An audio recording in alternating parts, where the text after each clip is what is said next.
할렐루야. 제가 기도하고 우리 같이 함께 찬양하겠습니다. 은혜로우신 하나님 아버지 감사합니다. 우리를 사랑하시고 또 우리를 위하여 그 독생자 예수 그리스도를 허락하시면 또 우리가 그것을 깊이 묵상케 하시고 함께 예배케 하심을 너무도 감사드립니다. 우리가 주님을 찬양하며 주의 이름을 높이며 주님을 예배하기 이 자리에 모였습니다. 주님, 이 예배 가운데에 또 그리고 함께 온라인상에서 예배드리는 우리 모두에게 주님께 축복하시고 함께하여 주셔서 우리의 찬양의 향기가 주님께 드려지게 하시며 우리 예배 가운데 주님 자정하시고 만나주시는 귀한 시간 될 수 있도록 축복하여 주시옵소서. 살아계신 예수님의 이름으로 기도드렸습니다. 아멘. 우리 함께 찬양하기 원합니다. 십자가 십자가 그 위에 나 죽었네. 함께 찬양하겠습니다.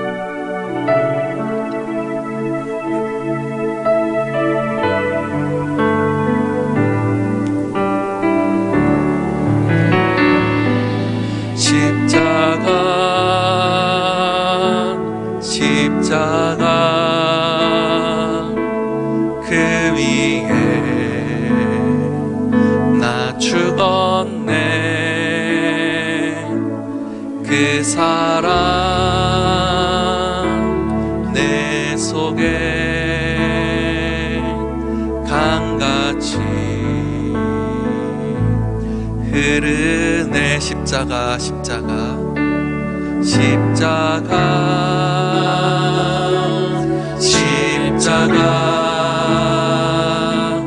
그 위에 나 죽었네.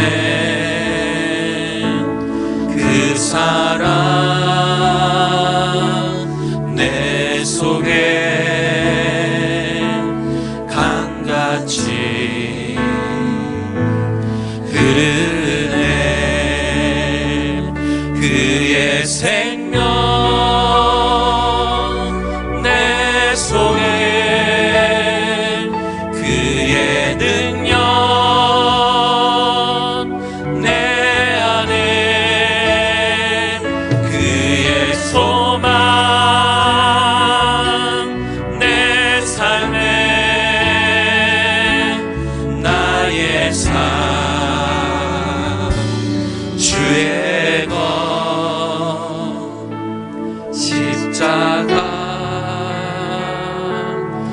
십자가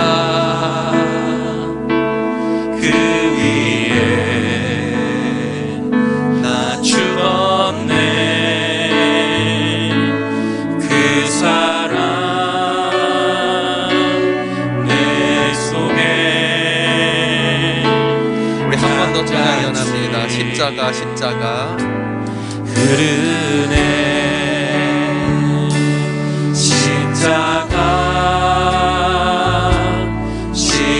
십자가 그 위에 나 죽었네.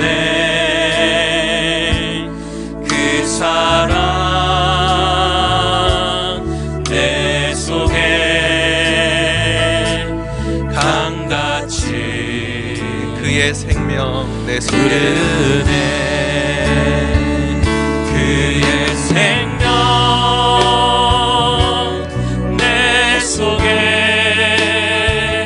그의 능력 내 안에 그의 소망 내 삶에 나의 삶 주의 것 십자가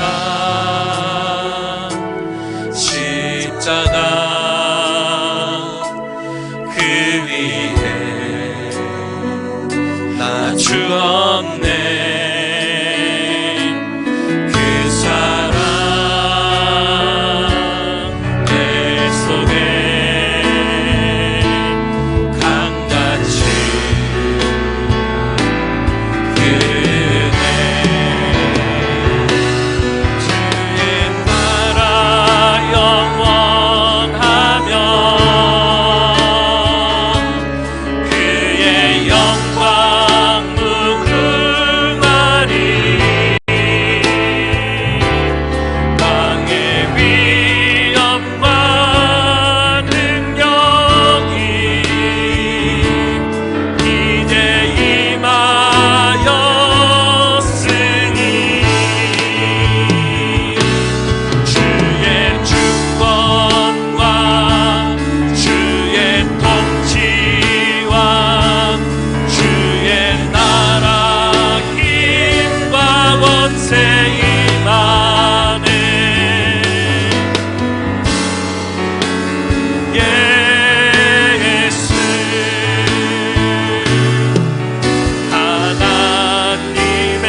나라 영원하며 주의 나라 영원하며 그의 영광 무궁하리 왕의 위엄과 능력이 이제 임하였으니 주의 주권과 주의 통치와 주의 나라 힘과 권세 임하네 예수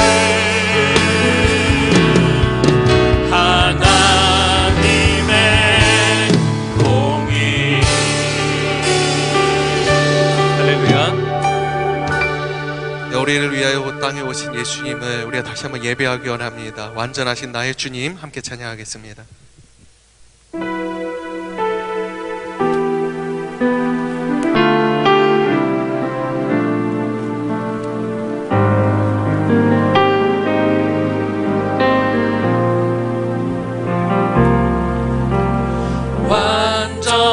완전하신 나의 주 그의 길로 날 인도하소서 행하신 모든 일 주님의 영광 다 경배합니다.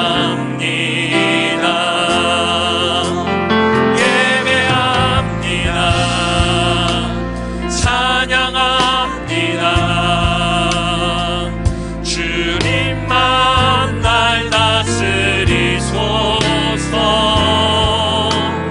예배합니다.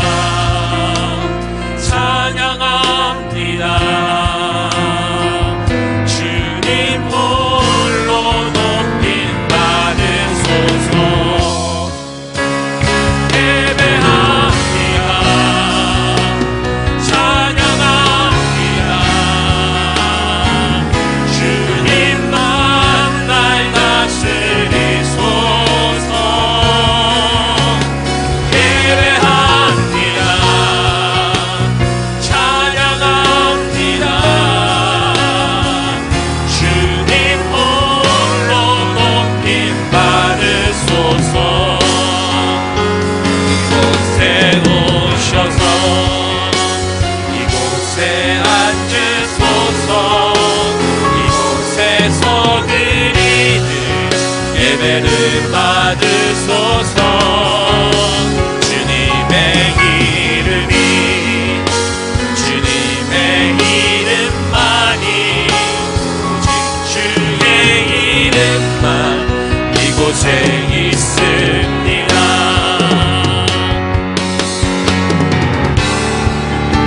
이곳에 오셔서 이곳에 앉으소서.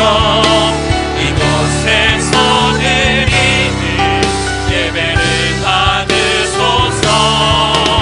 주님의 이름이 주님의 이름만이 오직 주의 이름만 이곳에 있습니다.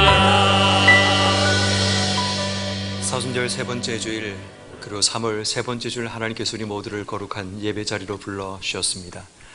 예배는 하나님과의 만남의 시간이며 하나님을 깊이 있게 경험하는 시간입니다. 이제 우리의 마음과 뜻과 정성을 모아 살아계신 하나님께 예배 드리겠습니다.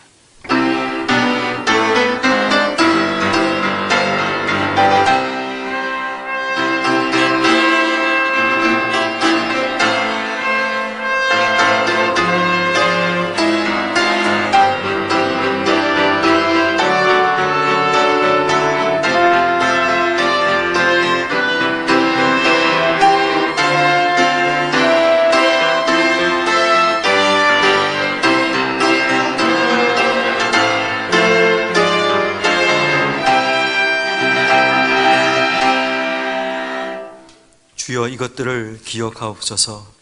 여호와여 내 젊은 시절의 죄와 허물을 기억하지 마시고 주의 인자하심을 따라 주께서 나를 기억하시되 주의 선하심으로 하옵소서. 여호와는 선하시며 정직하시니 그러므로 그의 도로 죄인들을 교훈하시리로다. 참 좋으신 하나님 아버지, 힘들고 어려운 시절을 보내고 있는 우리에게 예배의 감격과 기쁨을 주시고 다시 한번 하나님 앞에 찾아와 예배드리며 또 나올 수 없는 자들은 온라인으로 하나님께 예배드리며 하나님의 거룩하신 이름과 존엄하신 성품을 찬양하며 오늘도 함께 모여 예배의 자리로 나가오니 이 시간 예배 가운데 하나님 함께 하시고 도우시며 우리가 드린 찬양과 경배와 우리의 모든 예배 가운데 보좌를 세우시고 좌정하여 주옵소서. 오직 하나님 한 분만 드러나고 하나님만 찬양받으시는 귀한 예배가 되기를 간절히 기도하며 원하오며 예수님의 이름으로 기도 올리옵나이다. 아멘.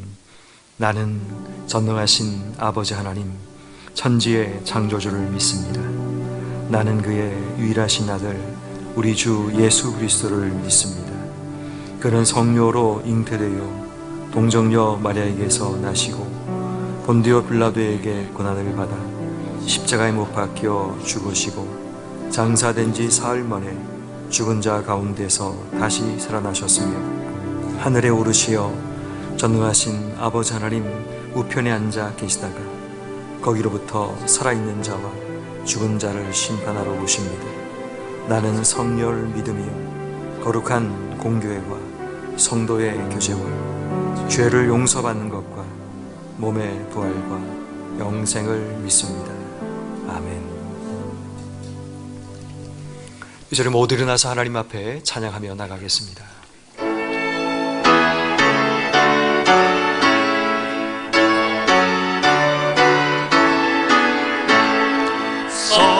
성도여 다 함께 할렐루야 아멘.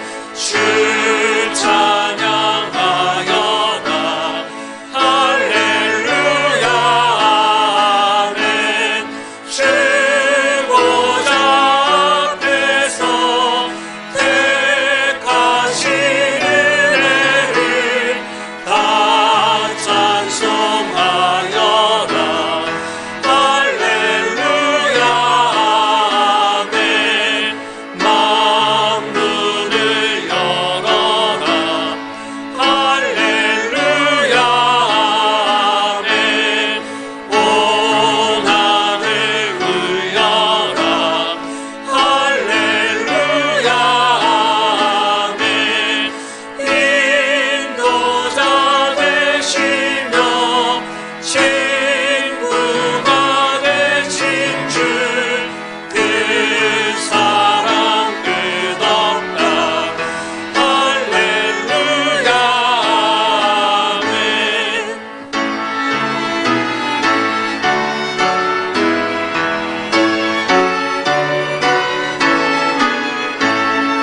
주 찬양하여라 할렐루야 아멘. 찬양은 끝없다 할렐루야 아멘. 거룩한 집에서 충성 기리며 늘 찬송 부르자 할렐루야 아멘.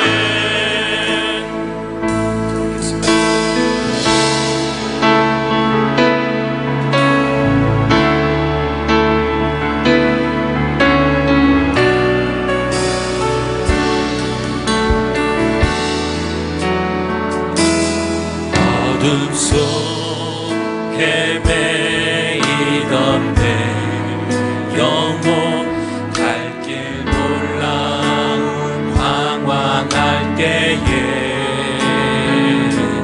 주의 십자가 영광의 그 빛이 나를 향해 비추어 주셨네. 주홍빛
주한 삶을 돌아보며 우리가 하나님께 지었던 모든 죄를 이 시간 참회하며 기도하기 원합니다.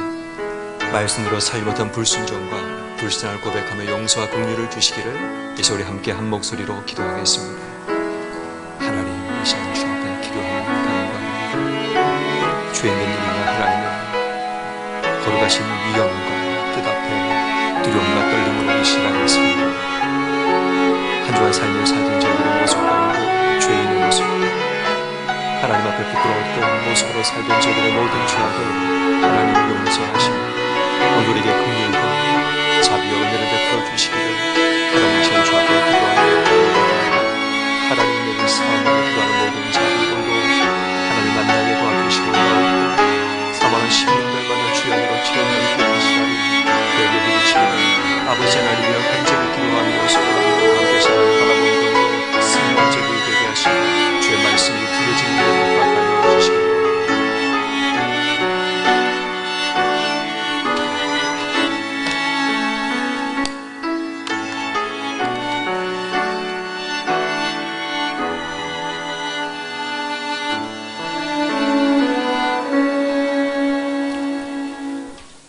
은혜와 사랑이 가득하신 하나님 아버지, 죄라 인하여 죽을 수밖에 없는 저희를 예수 그리스도의 보혈로 사함을 받게 하시고 주님의 거룩한 성전에 예배드리게 하심을 감사드립니다.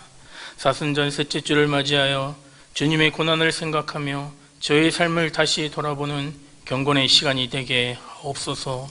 주님, 지금 전 세계는 코로나19로 인하여 고통 중에 있습니다.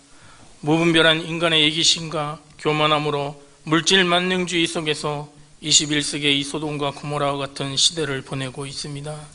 저희를 불쌍히 여기시고 이 시대의 의인들을 일어나게 하옵소서. 저희 모두가 하나 되어 주님 앞에 나와 저희 죄를 회개하며 영적 각성에 일어나게 하옵소서. 주님, 도와주옵소서. 눈물로 기도하던 우리의 모습은 찾을 수가 없습니다. 무뎌진 감정으로 메말라버린 저희를 회복시켜 주옵소서. 교회는 어쩔 수 없는 상황 속에 문은 굳게 닫히고 교회마다 인적 없는 건물로 점점 우리의 마음속에서 멀어져 가고 있습니다. 주님, 함께 예배하던 지난날이 그립습니다. 그때가 행복하였음을 이제야 감사드립니다. 새벽을 깨우며 하루를 시작하는 은혜의 시간이 다시 올 수 있도록 도와주옵소서. 이 위기 속에서 예배의 소중함을 깨닫게 하시고 더욱더 경건에 힘쓰며 영적 부흥의 시간이 되게 하옵소서. 서로 간의 신뢰와 불신이 팽배해지는 이때 저희 마음을 성령님께서 회복시켜 주옵소서. 성령님의 도우심으로 예수님의 사랑을 품게 하옵소서. 코로나19를 극복하기 위해 일손에 뛰고 있는 방역당국에 지혜와 능력을 주시어 최선의 방역이 이루어지게 하옵소서. 주님의 위로와 도우심으로 함께하여 주옵소서. 어린아이와 노약자들이 고통받지 않게 하시고 저 북녘 땅에 있는 동포들 가운데 있는 주님의 자녀들을 지켜 주옵소서. 하루속히 이 나라가 주님의 은혜로 남북이 하나 되게 하옵소서. 또한 하나님의 교회를 핍박하는 어리석은 나라들을 회개하게 하시고 그들이 죄악의 진면목을 성령의 역사하심을 통하여 바로 깨닫게 하옵소서. 세계 각지에 있는 선교사 가정과 그들의 건강을 지켜주시고 성령 충만하게 하옵소서. 거짓 말씀으로 저희의 영적 가치를 갉아먹는 신천지와 각종 이단 세력들을 종식시켜 주옵소서. 악한 계획이 무너지게 하시고 온 나라가 이단의 왜곡된 진리에 벗어날 수 있도록 인도하여 주옵소서. 자비로우신 하나님 아버지, 모든 교회들이 교회의 사명을 다하게 하시고 어두운 세상의 빛과 소금의 역할을 충분히 감당하게 하시옵소서. 세속적인 것을 버리게 하시고 오직 주의 말씀으로 나아가게 하옵소서. 특별히 우리 교회를 위하여 기도합니다. 일찍이 주님의 크신 뜻과 섭리가 계셔서 이곳에 교회를 세워주시고 이끌어주셔서 감사합니다. 주께서 임하셨던 성령의 뜨거운 역사가 늘 살아 움직이며 생명이 넘치는 교회가 되게 하옵소서. 소외되고 고통받는 사람들을 돌봄으로 이기적이고 배타적인 교회가 아니라 사랑과 섬김이 있는 교회가 되게 하여 주옵소서. 지역 개발을 통하여 이 지역에 더욱 깊이 뿌리를 내려서 그 터가 더욱 안정되는 교회의 공동체가 되기를 원하오며 교회가 구원의 방주가 되어 한 영혼 주님께 인도하는 주님의 빛과 향기를 밝게 드러내는 교회 되게 하옵시고 앞으로 추진되는 재개발 사업과 마찰 없이 주님의 뜻 안에서 교회의 변화에도 모든 교인들이 하나 되어 다음 세대를 준비하고 준비된 교회로 새롭게 변화시켜 주옵소서.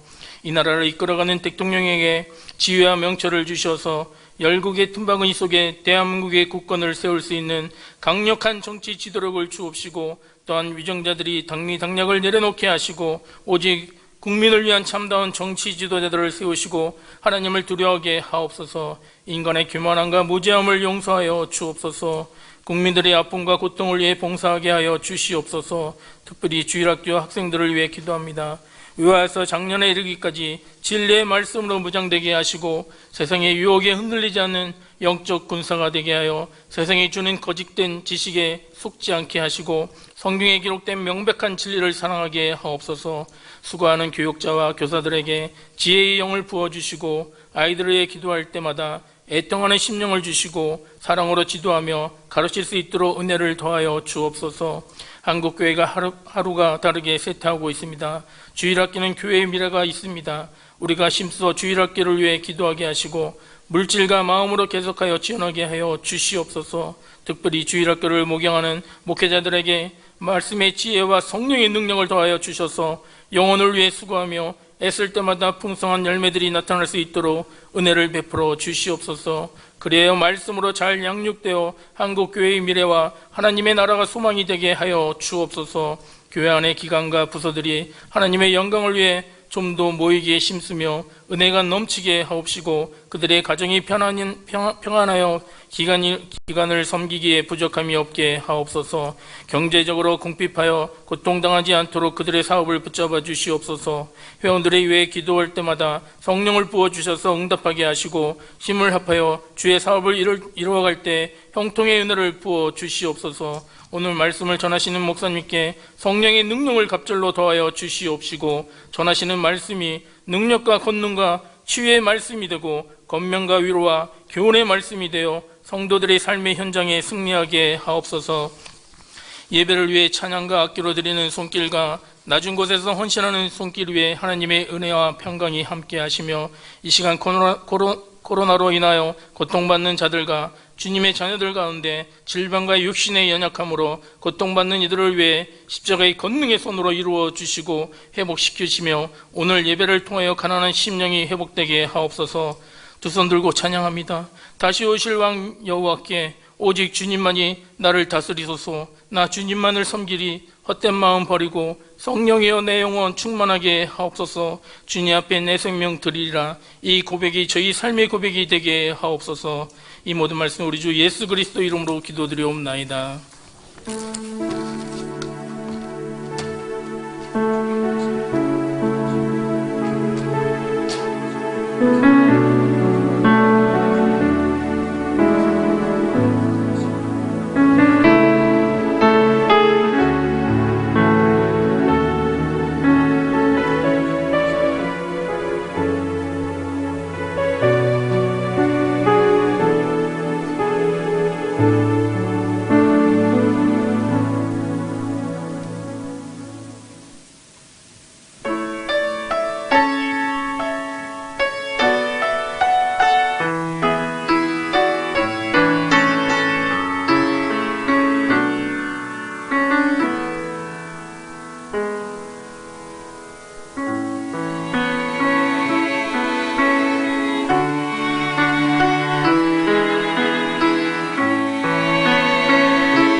내게 임한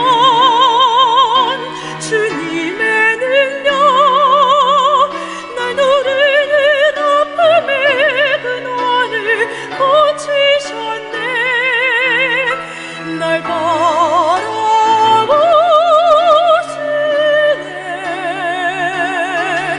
나의 연약함 주님은 아시네.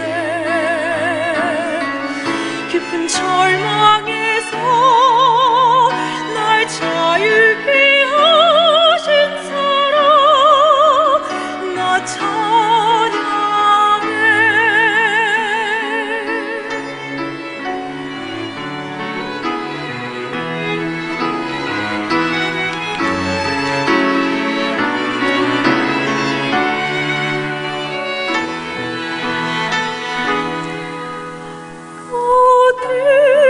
어디선가 내게 들리는 하나님 아들 주님 이야기 그분이라면 그의 옷자락이라도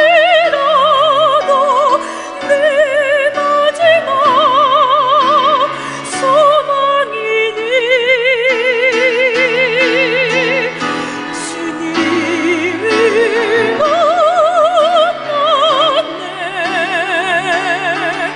옷자락에서 전해지는 사랑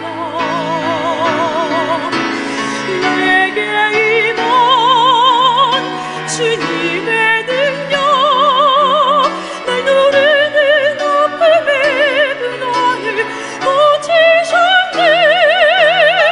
날 바라보시네. 나의 연약함 주님은 아시네. 깊은 절망에서 날 자유케 하신 사랑 나 찬양해. 깊은 절망에서 날 자유케 하신 사랑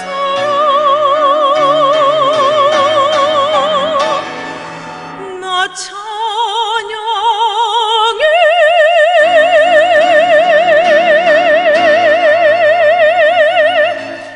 네, 우린 지금 사순절 세 번째 주일을 보내고 있고 또 주간을 보내게 됩니다.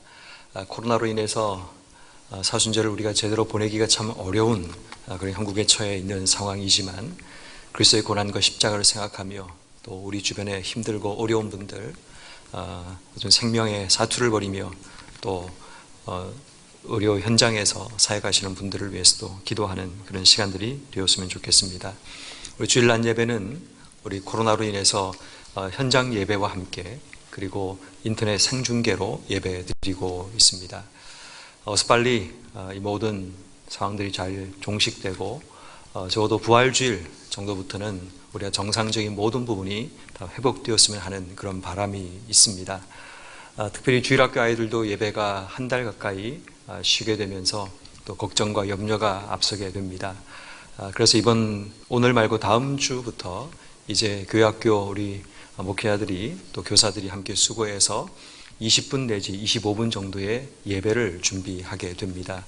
그 예배된 처음부터 아이들이 드린 예배, 사도신경, 또 기도, 또 찬송, 또 그리고 설교까지 해서 짧게 만들어서 이제 홈페이지에 유튜브 영상 링크를 올려드리게 되면 또 여러분 그것을 보시고 아이들이 예배 드릴 수 있도록 해주시기를 부탁을 드리고 아마도 교회학교에서는 부모님들에게 다 카톡으로 그 영상 링크를 다 보내드린다고 합니다. 그러면 그것을 가지고 또 아이들이 예배 드릴 수 있도록 환경을 만들어 주시기를 부탁을 드립니다. 어쨌든 아이들이 개학을 이제 하고 나면 또 상황을 보고 저희 교회도 다시 아이들 예배도 현장 예배를 같이 병행하는 방법들을 같이 고민하고 또 준비하고 있습니다. 어쨌든 지금 상황에는 내일이 잘 보이지 않아서 뭔가를 결정하기가 참 어려운 상황 속에 있습니다. 그러나 여러분 기도해 주셔서 어서 빨리 모든 상황이 잘 마무리되고 부활주일이 기점이 되고 또 그 부활주일을 통해 다시 한번 우리가 회복과 또 또 다시 하나님께 나갈 수 있는 기회가 되면 좋겠고, 또 부활주일까지 온라인 예배를 드리는 분들은 기다릴 필요 없이 여러분들의 건강이 괜찮고 또 상황이 문제가 없다면 현장에 오셔서 예배를 드리셔도 좋을 것 같습니다. 그래서 대신에 앉으실 때는 가능하면 앞뒤 한 칸을 띄우시고 앉아주시고, 한 칸에는 적어도 3분 정도만 앉아주시기를 부탁을 드리겠습니다. 지난 주간에 우리 곽병호 장로님 성경 완독해 주셨습니다. 이 소리 앞뒤 자분들에게 인사하겠습니다. 반갑습니다. 잘 오셨습니다. 인사하겠습니다. 반갑습니다.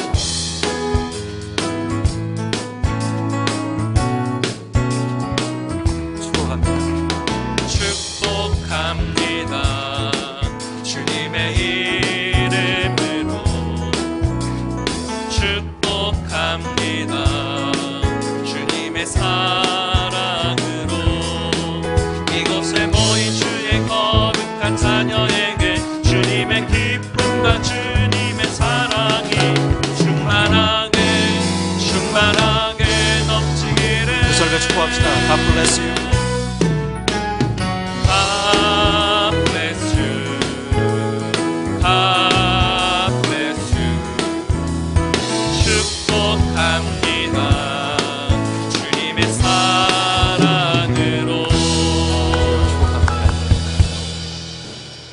오늘 주신 하나님 말씀은 신약 성경 마태복음 26장 6절에서 13절까지 말씀입니다.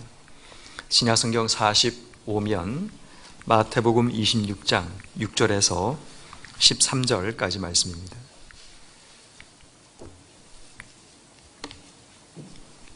마태복음 26장 6절부터 하나님 말씀 교독합니다. 예수께서 베다니 나병 환자 시몬의 집에 계실 때에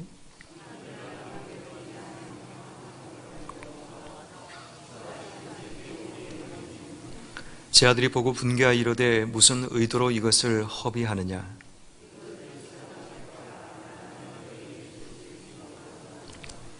예수께서 아시고 그들에게 이르시되 너희가 어찌하여 이 여자를 괴롭게 하느냐. 그가 내게 좋은 일을 하였느니라.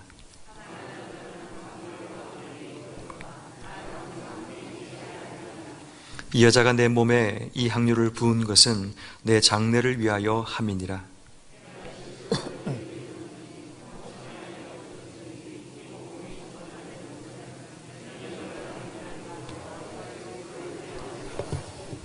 아멘. 좋은 기업을 넘어 위대한 기업으로 라는 책을 썼던 짐 콜린스 교수가 창문과 거울이라는 비유를 통해 성공하는 경영자와 그렇지 못하는 경영자를 비교 설명한 적이 있었습니다. 성공하는 경영자들은 자신의 경영이 성공하게 될 때 창문을 바라보며 창문 너머에 있는 수많은 사람들로 인해 자신이 이러한 성공을 거두게 되었다고 모든 칭찬과 모든 공로를 창문 너머에 있는 많은 사람을 향하게 됩니다. 그렇지만 반대로 자신의 경영이 힘들어지고 어려움을 겪게 되면 성공하는 그런 기업가들은 창문을 바라보는 것이 아니라 거울을 바라보게 됩니다. 그러면서 자신의 부족한 부분과 자신의 연약한 부분을 돌아보며 모든 책임과 문제는 나에게 있다라고 이야기를 하지, 환경의 문제, 누구 때문에 어떤 탓을 하며 살아가지 않는다라는 것입니다. 그러면서 짐 콜린스는 말하기를 위대한 기업을 이루는 경영자들은 늘 언제나 성공할 때는 창문 앞에 서고 힘들고 어려울 때는 거울 앞에 서는 그런 인생의 삶을 살기 때문에 그들은 좋은 기업을 넘어 위대한 기업을 만들어갈 수 있다라는 이야기를 하고 있습니다. 어떤 한 사람이 있었는데 늘 삶에 불평과 원망을 가지고 살아가는 한 사람이 있습니다. 그의 얼굴에는 우울함이 가득 찹니다. 늘 모든 사람에 대한 불평과 원망을 가지고 살아갑니다. 자신이 살고 있는 마을의 사람들 때문에, 자신의 주변 사람 때문에 자신이 힘들고 어렵다는 이야기를 계속 반복하게 됩니다. 그러다 보니까 늘 언제나 그는 삶의 기쁨과 감사가 없고 늘 우울하고 늘 힘든 삶을 살아가게 됩니다. 함께 있던 천사가 그에게 묻습니다.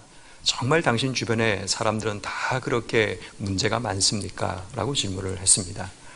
그때 그 남자가 이렇게 말을 합니다. 지금 보십시오. 저 앞에 저에게 걸어오는 저 남자의 얼굴을 보십시오. 얼마나 우울함이 가득 차 있고 그의 미소가 얼마나 비열한지 또 그의 눈매가 얼마나 교활한지 도저히 저런 사람을 사랑하기도 그런 사람을 품고 사는 것도 힘듭니다 라고 이야기를 했습니다.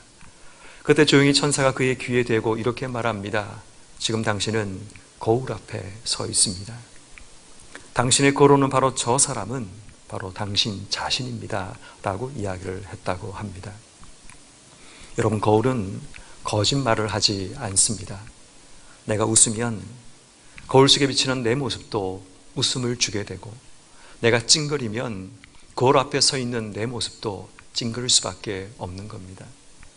결국 우리가 세상을 바라보는 대로 세상은 나에게 그렇게 답을 해주게 되고 내가 세상에 보여주는 그 삶의 자세대로 세상도 나에게 그렇게 보여주고 있다는 사실을 우린 거울 앞에서 생각해 보게 됩니다. 이제 오늘부터 사순절 또 고난주일까지 마태복음 26장 예수님께 십자가를 지시기 바로 전에 가장 긴박하고 중요한 사건을 다루고 있는 이 마태복음 26장을 이제 한 주 한 주 읽어가면서 하나님께서 우리에게 무엇을 이 사순절 기간에 말씀하는가를 생각해 보고자 합니다. 특별히 마태복음 26장은 십자가를 지기, 바로 그 전에 제자들과 예수님이 함께 했던 일들, 내지는 제자들이 보이고 있는 그 삶의 모습들을 보게 됩니다. 예수님의 사역을 잘 우리가 훑어보게 되면 사역의 초기는 대중들을 향해 예수님의 사역은 행해지게 됩니다. 병자를 고치고 귀신을 쫓아내고 복음을 전하시면서 많은 사람에게 공개적으로 복음을 전하고 생명의 말씀을 가르치는 그런 사역을 감당하십니다. 그렇지만 사역의 중기로 넘어가고 사역의 후기로 넘어가면 예수님의 사역의 쟁점과 모든 중심이 제자들을 향하고 있음을 보게 됩니다. 자신이 떠나가고 난 이후에 자신의 사역을 이어서 감당해야 될 제자들을 레슨하고 훈련하고 교훈하는 그런 부분이 예수님의 사역 후반기에 자주 드러나게 됩니다. 특별히 마태복음 26장의 내용도 그런 내용입니다.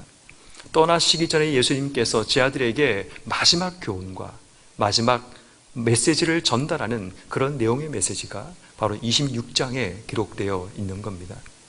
오늘 우리가 읽었던 말씀을 읽다 보면 좀 뭔가 이상하다라는 느낌을 가지게 됩니다.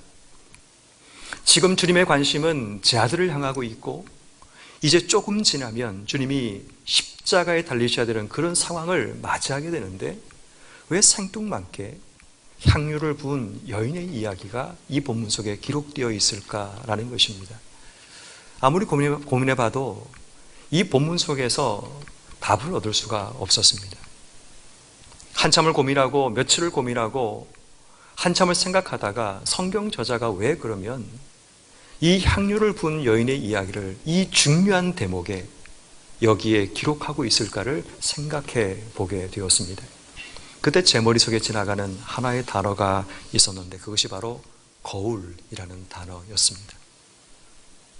예수님께서는 이 향유를 자신의 머리에 부었던 이 여인을 칭찬하시는 그런 장면이 본문 속에 등장하고 있는데 어쩌면 이 여인을 통해 예수님께서는 제자들이 자신의 삶을 거울처럼 볼 수 있기를 원하셨던 것입니다.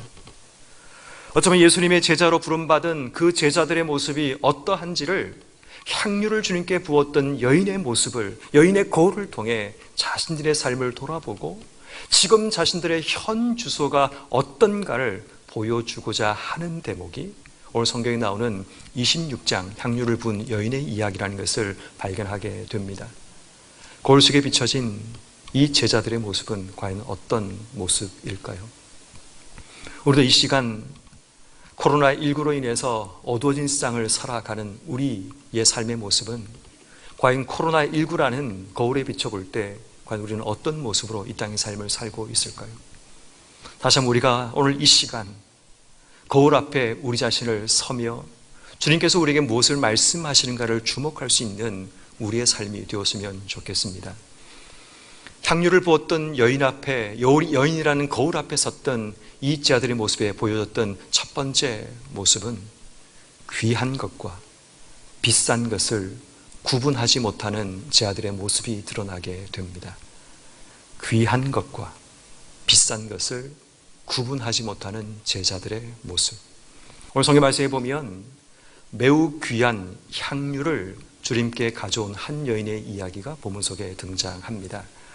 여기서 귀한이라는 이 단어를 헬라 원어를 찾아보면 말 그대로 귀하다라는 뜻을 가진 의미도 있고 또 하나의 의미가 있는데 값이 비싼이라는 뜻을 가진 단어입니다. 오늘 성경에 나오는 이 여인은 자신의 삶에 정말 소중하고 정말 귀중한 이 향유 옥합을 가지고 와서 예수님께 붓게 됩니다. 왜냐하면 자신의 삶에 귀한 것은 귀한 곳에 귀한 분에게 붓는 것이 옳다고 믿었기 때문입니다. 여러분, 이 향유는 굉장히 귀한 겁니다. 쉽게 구할 수 있는 물건이 아니기 때문에 귀하다라는 용어를 사용하고 있는 겁니다. 이렇게 귀한 물건을 예수님 머리에 붓는다는 것은 예수님이 귀한 분이라는 사실을 그의 삶의 행동을 통해 드러내고 있다는 것입니다. 어쩌면 향유를 부었던 여인의 모습을 통해 우리는 믿음이라는 한 글자를 생각해 보게 됩니다. 믿음이란 이 단어는 영어로 credit이라는 단어를 쓰게 되는데 이 credit이라는 단어는 헬라어로 credo라는 말에서 나온 말입니다. 이 credo라는 말은 credo라는 크레라는 말과 도라는 말의 합성어라고 이야기를 합니다. 이 크레라는 말, cre라는 이 단어는 heart, 심장, 우리의 삶의 심장까지 중요한 것을 의미하는 단어가 크레라는 의미이고 도라는 말은 내어준다는 뜻을 가진 단어입니다.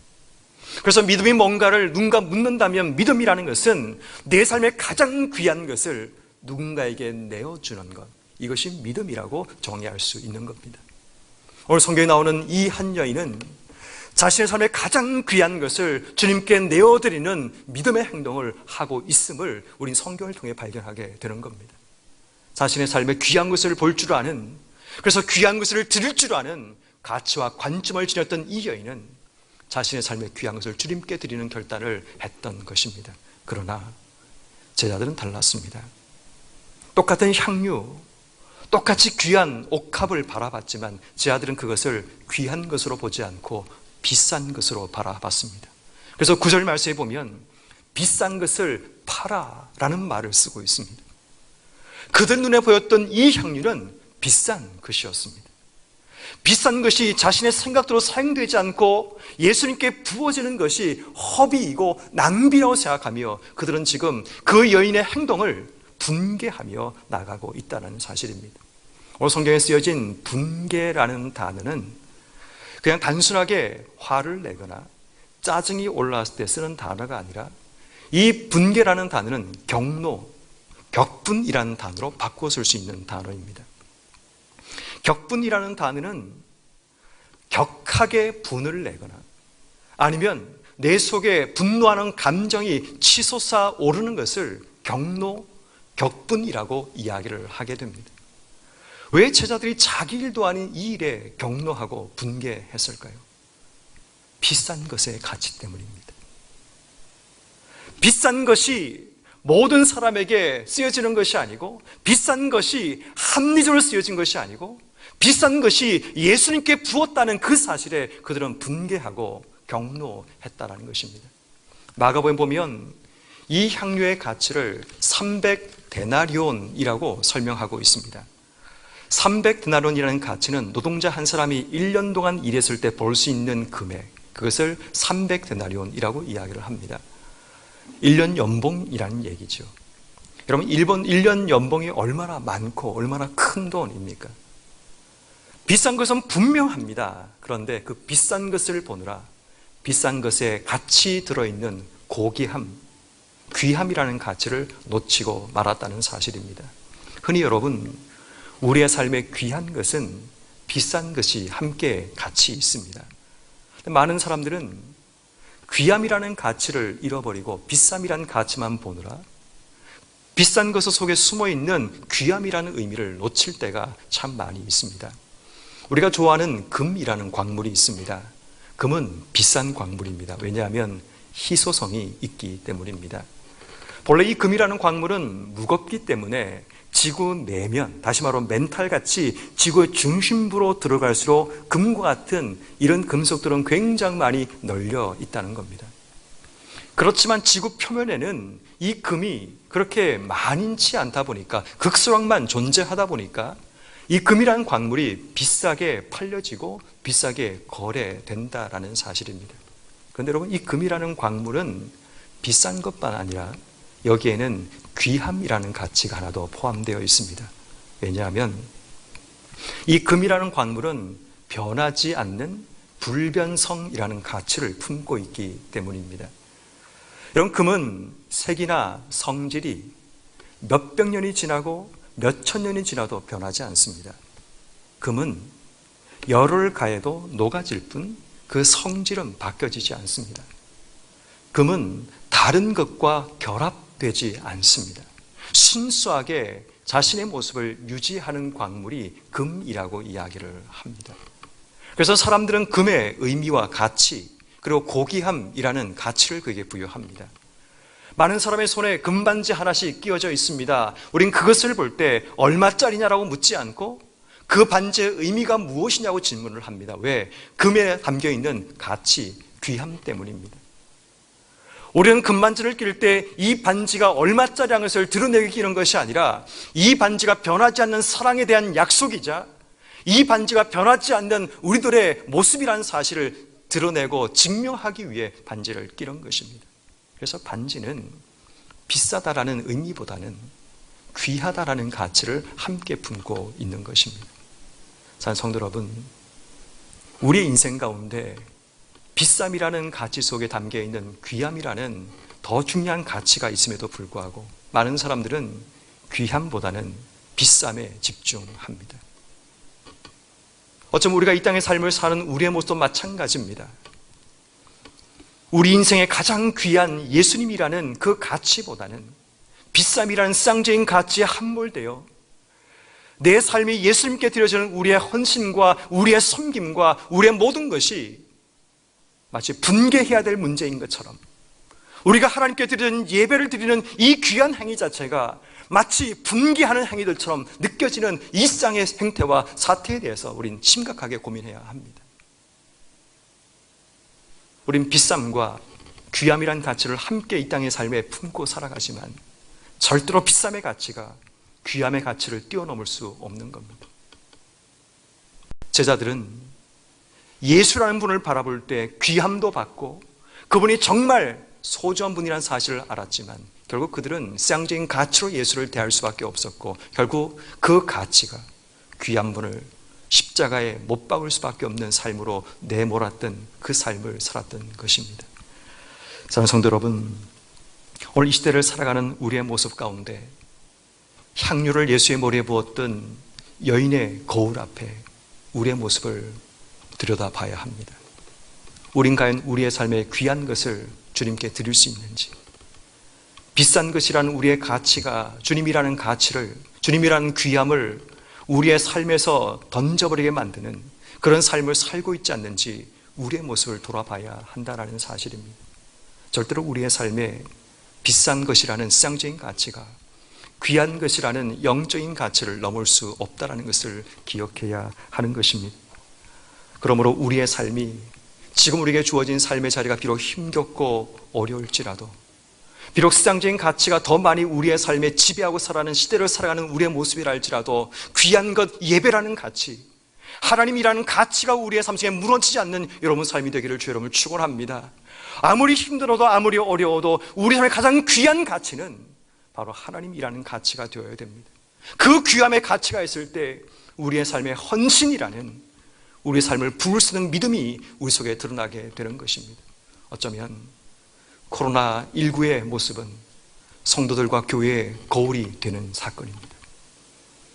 지금 우리의 현주소가 어떤지, 우리의 믿음이 어떠한지, 우리가 하나님을 얼마나 사랑하고 있는지, 우리가 교회를 얼마나 사랑하고 있는지 다시 한번 생각하고 돌아보는 시간이 되어야 됩니다.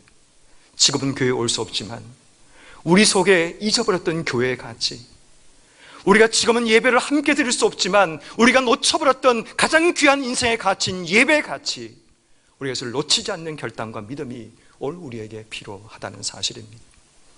세상적인 비싼 것의 가치와 귀함이라는 영적인 가치, 우리는 이 시대를 살아가면서 가장 귀한 예수 그리스도, 그분께 부어지는 우리의 시간과 헌신이 낭비가 아니라 가장 귀한 가치라는 사실을 발견하는 여러분 모두가 되기를 주의 이름으로 축원합니다. 또 한 가지, 예수님께 부었던 이 향유를 통해 우리는 또 하나의 거울을 발견하게 됩니다. 제자들이 예수님께 9절 말씀에 여인이 부었던 그 향유에 분개하면서 가난한 자에게 이것을 주었으면 더 낫다라는 이야기를 하고 있는 모습을 발견하게 됩니다. 제자들의 논리에서는 이것을 가난한 자에게 주는 것이 더 낫다라고 이야기를 합니다. 여러분, 이 말은 누가 봐도 옳은 이야기입니다.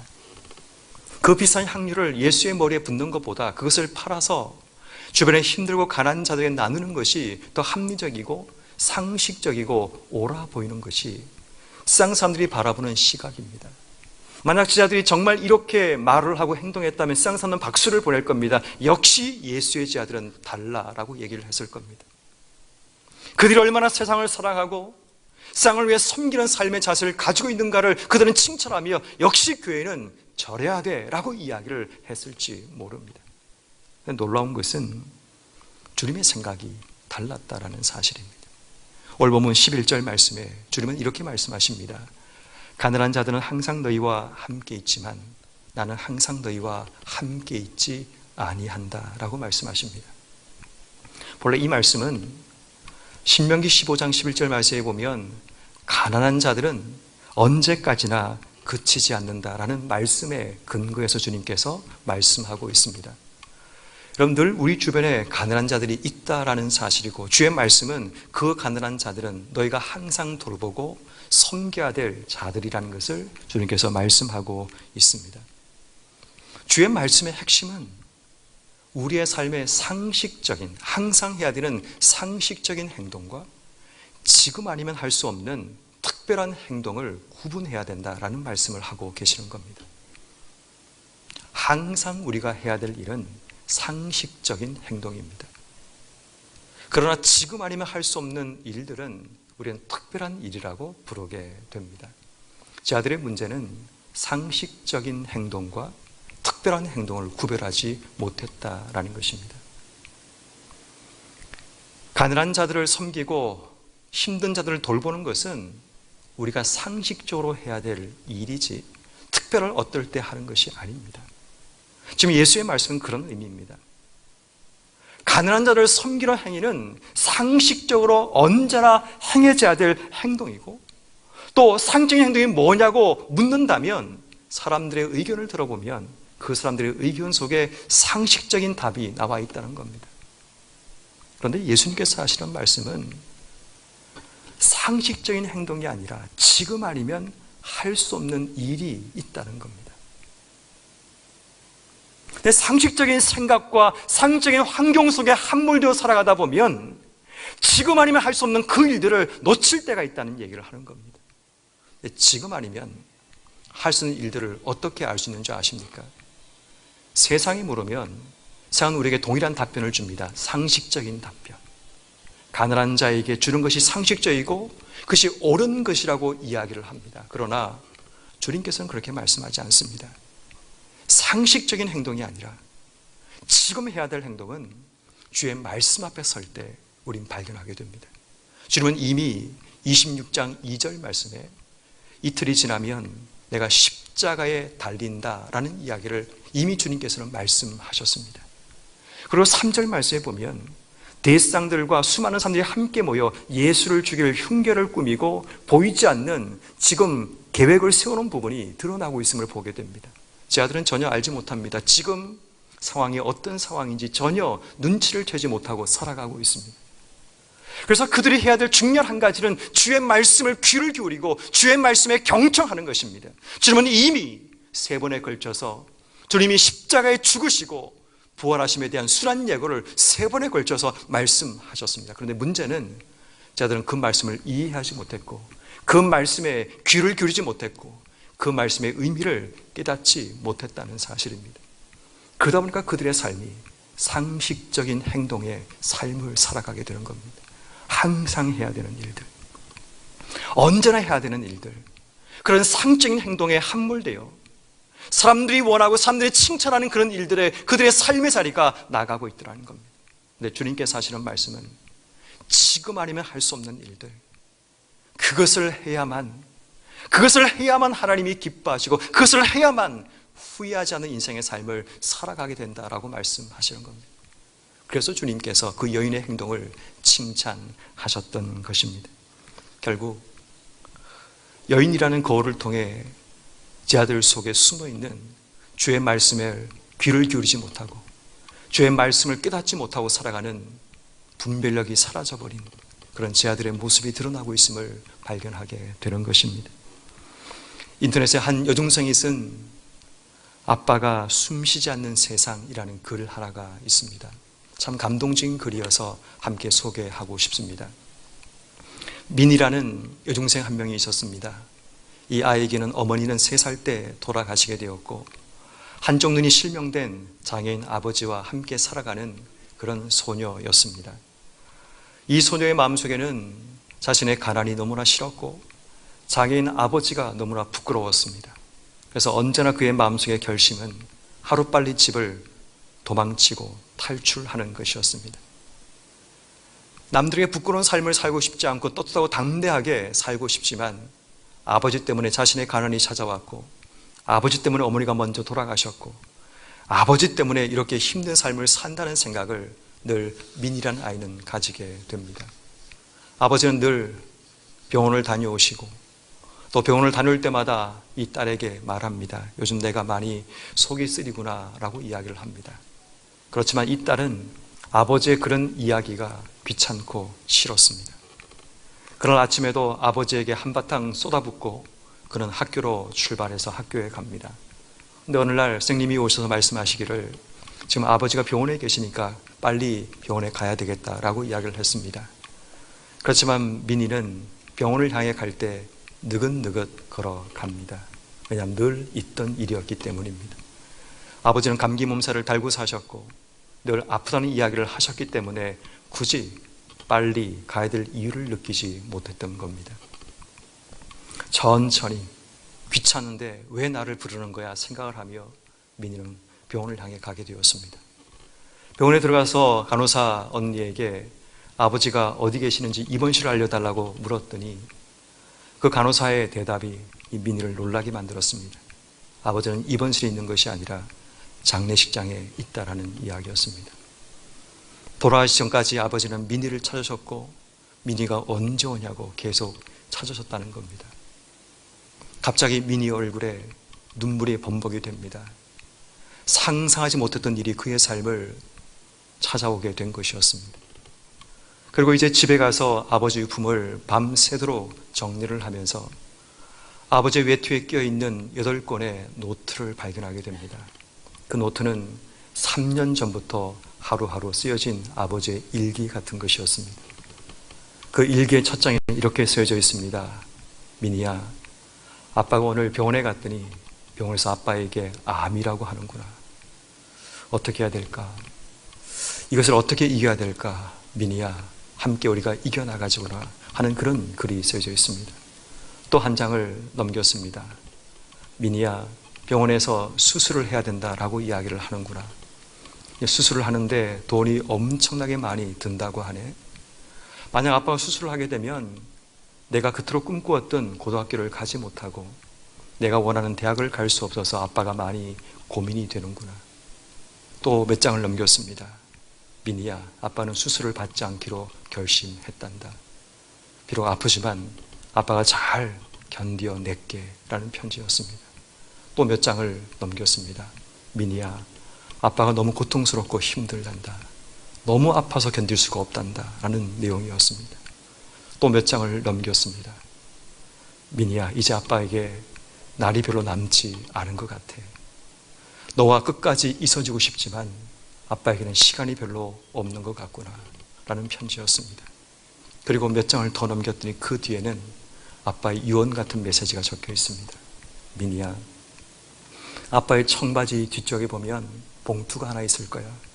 그 봉투에는 아빠가 지금까지 모았던 돈이 있는데 그 돈으로 고등학교를 가고 그 돈으로 대학교에 들어가렴.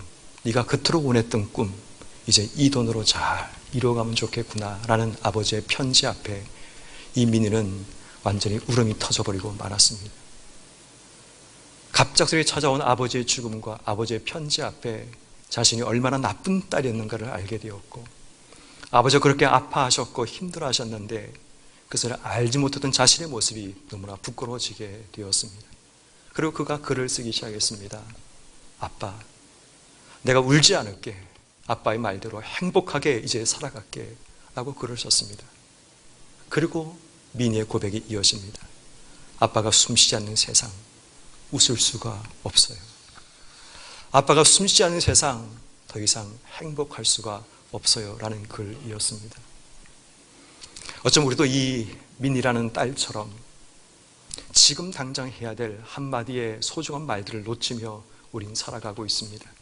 늘 상식적인 삶을 살아가고 상식적인 행동을 하며 이 땅의 삶을 살아갑니다. 언제 우리 앞에 이런 어려움과 위기가 찾아올지를 전혀 알지 못한 채 늘 상식적인 삶에만 집중하며 사느라 내 삶에 정말 중요한 말, 정말 중요한 행동을 놓치며 살아가는 우리의 삶이 있을 수 있다는 사실입니다. 지금 전 세상은 코로나19로 인해서 두려움과 공포에 질려 살아갑니다. 우리는 우리가 힘들고 어렵다는 이유 때문에 이웃들에게 한마디 말도, 한마디 친절한 행동도 하지 못하고 살아갈 때가 많습니다. 어쩌면 가장 힘들고 어려울 때 교회가 그들을 향해 달려가야 되지만 우리 스스로가 두려움 속에 빠져있기 때문에 그들을 향해 조그만 선물 하나 줄 수 있는 여력도 우리 마음속에 생겨나지 않습니다. 여러분, 우리 인생 가운데 정말 중요하고 소중한 것은 지금 당장 해야 될 특별한 일입니다. 어쩌면 주님께서는 우리에게 원하시는 것은 상식적인 삶에 함몰되어서 사는 인생이 아니라 지금 내가 하지 않으면 안 되는 바로 그 일, 지금 내가 하면은 해야 되면 반드시 해야 되는 기도와 우리의 행동이 있다는 사실을 말씀하고 있다는 사실입니다. 저는 코로나 때문에 우리 모두가 힘들어하고 어려워하지만 지금 아니면 할 수 없는 일들이 우리에게 있음을 깨달을 수 있기를 주의 이름으로 축원합니다.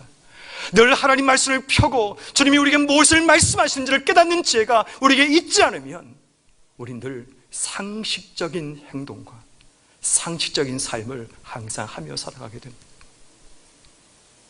오늘 주님께서는 한 여인이라는 거울을 통해 우리에게 말씀하시는 겁니다. 과연 우리는 지금 어떻게 살고 있는지, 거울 앞에서 어떤 모습을 보이고 있는지, 결국 마태복음 26장에 나오는 오늘 본문의 말씀의 결론은 그겁니다. 이 제자들의 모습은 예수의 제자들, 이 여인처럼 예수님께 가장 귀한 것을 드릴 수 없다는 것입니다. 여인이란 거울에 비춰본 그들의 말과 행동을 통해 결론은 그겁니다.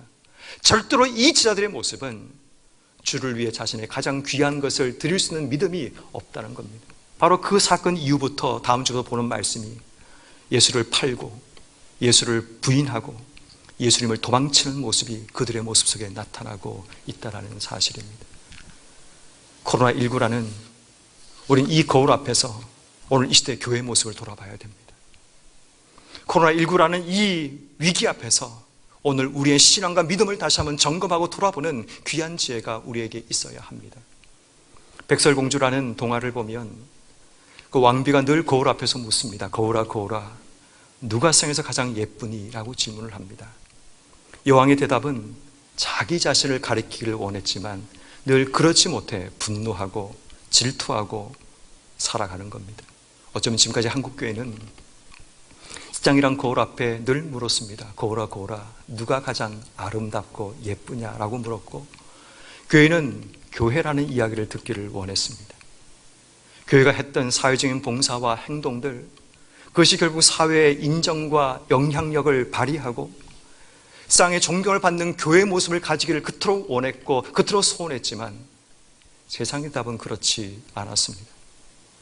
신천지 대우교회 사건을 통해 교회는 이 전염병의 온상지, 원천인 것처럼 그렇게 떠들기 시작했고, 한 지방단체장이 공권력으로 교회를 폐쇄하겠다는 이야기를 할 때 수많은 사람이 동조하고 수많은 사람이 지지했던 그 사건을 보며 우리는 분노했고 절망했습니다. 그러나 지금 우리가 해야 될 것은 거울 앞에 서야 하는 겁니다. 거울의 목적은 누군가를 비방하고 비난하기 위해서 그런 것이 아닙니다. 거울은 우리의 헝클어진 머리를 다시 바로잡고 온 매무새를 다시 한번 다잡는 그 기회가 바로 거울 앞에 서는 것입니다. 우린 지금 거울 앞에 서야 합니다. 누군가를 원망하고 누군가를 비난하고 누구 때문이 아니라 우리의 부족함 때문에, 우리의 연약함 때문에 우린 지금 이 어려운 시기를 보내고 있음을 잊지 말아야 하는 겁니다. 굴뚝에 두 사람이 청소를 위해 들어갔습니다. 한 사람의 얼굴은 깨끗하게 나왔고 한 사람의 얼굴은 거울름이 묻어있게 됩니다. 누가 자기 얼굴을 씻는 줄 아십니까? 얼굴에 거울음이 묻지 않는 사람이 자신의 얼굴을 씻습니다. 왜냐하면 상대방을 자신의 거울로 삼았기 때문입니다. 저는 오늘 우리 성도들이 지금 이 위기의 시기를 거울로 보아야 됩니다. 오늘 이 땅의 교회들이 지금 이 힘들고 어려운 시기를 거울로 보고 우리의 믿음을 점검하고 우리의 삶을 돌아보는 귀한 지혜가 필요합니다. 누군가를 비난하고 정죄하지 마십시오. 이 시기는 철저하게 우리의 삶을 돌아보고 헝클어진 우리의 삶을 다시 한번 재정립하고 우리의 믿음을 다시 온전히 세워가는 기회로 삼아가는 귀한 기회가 되어야 됩니다. 저는 지금도 힘겹게 교회에 오고 싶지만 오지 못하는 성도들을 바라보며 안타까운 마음을 가지고 여러분들을 위해 새벽마다 기도하고 있습니다. 어서 빨리 이 모든 위기가 극복되기를 기도하고 있고 어서 빨리 함께 모여 예배하고 찬송할 수 있는 날이 오기를 기도하고 있습니다. 반드시 그날이 빨리 올 것이고 그날이 함께 와서 우리가 마스크를 벗고 모두가 함께 얼싸안고 모두가 함께 대화하는 그날이 어서 빨리 오기를 간절히 바랍니다. 그때까지 거울을 보며 우리의 삶의 모습들을 돌아볼 수 있는 지혜가 여러분 속에 있기를 여러분을 축원합니다. 거울 앞에서는 우리의 모습이 헝클어진 모습이 아니라 더 온전한 모습으로 깨끗해진 모습으로 다시 만날 그날을 기대하고 소원하며 준비하는 이런 모두가 되기를 주의 이름으로 축복합니다. 함께 우리 기도하기 원합니다. 주신 말씀을 기억하고 오늘 이 시대 우리가 거울 앞에 서는 믿음으로 오늘날 교회가 성도의 삶이 설 수 있기를 이 시간 기도하십시다. 거울 앞에 비춰진 우리의 모습이 어떤 모습인지를 돌아보며 하나님, 이 어려움과 위기의 시기를 통해 우리의 헝클어진 믿음과 우리의 어그러진 삶을 다시 한번 정립하고 다시 한번 세워나가는 귀한 기회가 되고 이런 기회를 통해 교회가 새로워지고 성도의 믿음이 새로워질 수 있는 귀한 기회가 되게 해주시기를 이 시간에 한 목소리 같이 한번 기도하겠습니다. 하나님 주 앞에 기도하며 간구합니다. 하나님 오늘 우리의 삶을 다시 한번 돌아보며 거울 앞에 서기를 원합니다. 시장이라는 거울 앞에 코로나라는 거울 앞에 우리 모습을 돌아보게 됩니다. 우린 과연 어떤 가치를 가지고 인생의 삶을 살고 있는지 귀한 것과 비싼 것을 구분하지 못하고 세상적인 가치, 영적인 가치를 판단하고 살아가는 우리의 모습은 아닌지 지금 당장 해야 될 특별한 가치와 특별한 일들과 상징인 삶에 함몰된 삶을 살고 있던지 우리 모습을 돌아보는 지혜가 있게 하여 주시옵소서. 하나님 아버지, 우린 거울을 통해 우리 모습을 돌아보며 누군가를 비난과 누군가를 정죄하고 누군가를 조롱하기보다는 우리의 부족함을 돌아보고 우리의 헝클어짐을 다시 바로잡을 수 있는 귀한 지혜가 우리 속에 있기를 간절히 바라고 원합니다. 지금도 힘겨움 속에 살고 있는 성도들, 지금도 어려움 속에 하루하루를 버티며 사는 성도들, 하나님 힘과 능력을 주시길 원하오고 그 힘들고 어려운 삶에 대해서 다시 한번 주를 생각하고 주를 바라보는 귀한 지혜가 우리 속에 있기를 원합니다. 지금 이 어려운 시기가 우리 인생의 거울 앞에 서는 시기가 되게 하셔서 우리의 믿음을 돌아보고 우리의 신앙을 점검하고 우리의 교회를 다시 한번 생각하는 귀한 시간이 되게 하여 주옵소서. 이전에 아버지 우리에게 흔했던 것들이 우리에게 흔한 것이 아니라 소중한 가치를 깨닫게 하시고 우리에게 너무나 넘쳤던 것들이 우리에게 너무나 중요한 것이라는 사실을 깨닫는 지혜가 우리 속에 있게 해주시길 원합니다. 우리의 예배가 얼마나 소중한지 우리가 함께 모여 교회를 교제하는 것이 얼마나 소중한지를 깨닫는 지혜가 있게 하시고 주님 다시 우리에게 주신 기회가 주어질 때에 우리가 다시 한번 다시 바로잡고 설 수 있는 귀한 믿음과 은혜 주시길 하나님 간절히 바라고 기도합니다. 주님 도우시고 인도해 주시길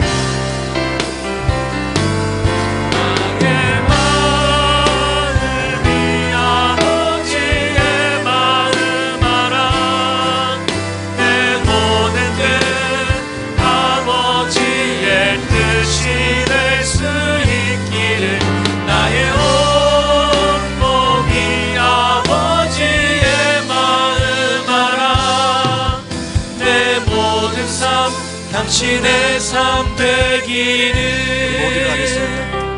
아버지 당신의 마음이 있는 곳에 있기를 원해요. 아버지, 당신의 눈물이 고인 곳에 나의 눈물이 보이길 원해요. 아버지, 당신이 바라보는 영혼에게 나의 두 눈이 향하길 원해요. 아버지, 당신이 울고 있는 어느 땅에 나의 두 발이 향하길 원해요. 나의 마음이 아버지의 마음 알아. 내 모든 뜻 아버지의 뜻이 될 수 있기를. 나의 온몸이 아버지의 마음 알아. 내 모든 삶 당신의 삶 되기를. 참 좋으신 사랑의 하나님 아버지, 힘겹게 주어진 삶을 걸어가며 오늘도 우리의 삶 속에 상식적인 것과 상적인 가치와 싸우며 주어진 길을 가는 성도들의 삶에 힘과 능력 허락해 주셔서 상적인 가치가 아닌 영적인 가치를 붙들고 살아가는 인생이 되게 하시며 비싼 것보다 귀한 것을 보는 지혜가 우리 속에 있게 하여 주옵소서. 그래서 우리의 가장 귀한 것을 주님께 부어드릴 수 있는 믿음의 삶이 우리의 삶에 회복되기를 간절히 바라고 오랍니다. 상식적인 항상 할 수 있는 일들에 우리의 삶이 함몰되어 살지 않도록 인도하시고, 지금 아니면 할 수 없는 일들, 지금 아니면 건넬 수 없는 말들, 지금 아니면 할 수 없는 우리의 모든 일들을 지금 할 수 있는 지혜가 우리 속에 있게 하여 주시옵소서. 하나님, 그래서 코로나19라는 이 거울을 통해 우리 모습을 돌아보며 교회의 모습을 다시 한번 생각하는 저희들이 되게 하시며, 그래서 아버지 하나님, 이 위기가 끝나고 거울 앞에서 우리 모습을 잘 다듬고 준비했던 우리의 모습이 더 건강하고 더 아름다운 모습으로 설 수 있는 귀한 시간이 되게 하여 주시옵소서. 거울 앞에서는 우리의 모습은 누군가를 비난하는 모습이 아니라 자신을 돌아보는 삶이 되어야 됩니다.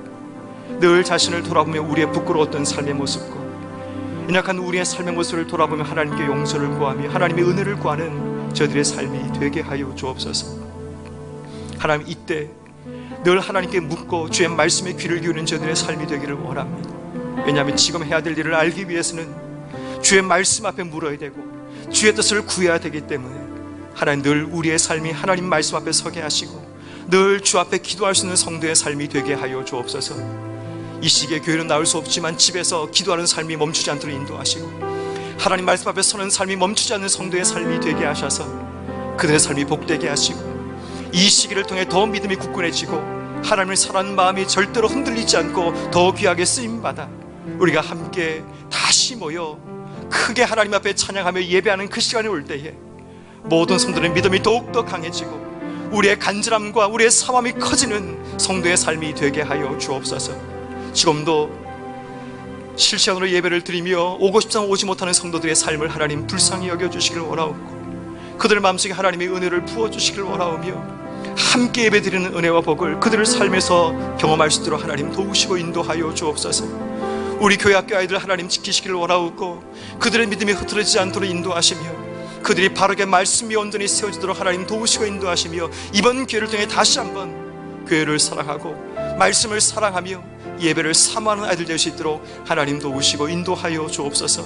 특별히 우리 성도들 가운데 자영업하는 성도들, 또 직장에 다니는 성도들, 여러 가지 많이 힘들고 어려운 삶의 자리에서 힘겹게 하나님께 매일매일 기도하는 성도들을 기억해 주시길 원하옵고 그들의 아픔과 그들의 고통을 하나님 하감해 주시길 원하옵고 어서 빨리 경기가 풀려지고 그들의 사업과 직장이 다시 회복되는 은혜가 있도록 하나님 도우시고 인도해 주시기를 간절히 바라고 원합니다.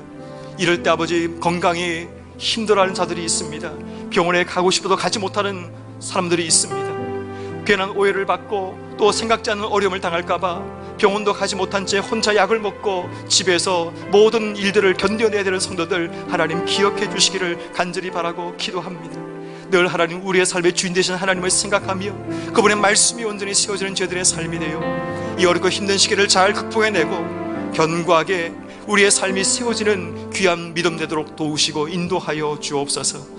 오늘도 하나님 전할 때 빈손을 나오지 않고 주일 예물을 드리며 목적 헌금을 드리며 11조를 구분하여 드리고 선교와 건축과 각종 이름을 주 앞에 귀한 예물을 드린 자들의 정성과 헌신과 수고와 기도와 그들의 간구에 하나님 응답해 주시고 영혼이 잘됨같이 범사가 잘되고 강건한 은혜와 복을 누리는 성도의 삶이 되게 하시며 하나님 우리의 모든 삶의 시간 안에 우리의 모든 삶의 시간이 지나고 났을 때 더 성장한 모습으로 더 아름답게 세워지는 우리의 교회, 우리의 성도들의 삶이 되도록 하나님 도우시고 인도하여 주옵소서. 한국교회가 지금 위기에 처해져 있습니다. 하나님 이 시기에 교회가 더 하나님 앞에 기도하며 주의 말씀 붙들고 설 수 있도록 인도하시고 예배가 멈춘 교회들이 다시 예배가 회복되고 다시 기도가 멈춘 교회가 기도가 회복되는 귀한 시간 될 수 있도록 하나님 도우시고 인도하여 주옵소서.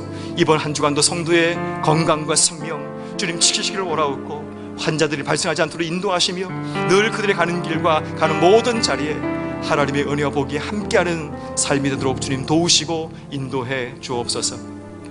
이제는 우리 주 예수 그리스도의 은혜와 하나님 아버지의 무한하신 사랑과 성령님의 감동, 감화, 교통, 역사하심이 주시는 말씀을 통해 우리가 다시 한번 거울 앞에 서고 거울을 통해 우리의 모습을 돌아보며 다시 하나님 말씀에 온전하게 세워지기를 결단하고 나가는 여기에 모이신 모든 주의 백성들과 가정에서 실천을 예배드리는 모든 성도들과 지금도 어려움과 위기 가운데 처해 있는 우리 한국교회와 이 나라 이 민족 대한민국 위에 이제부터 영토록 함께 하시기를 간절히 축원하옵나이다. 아멘.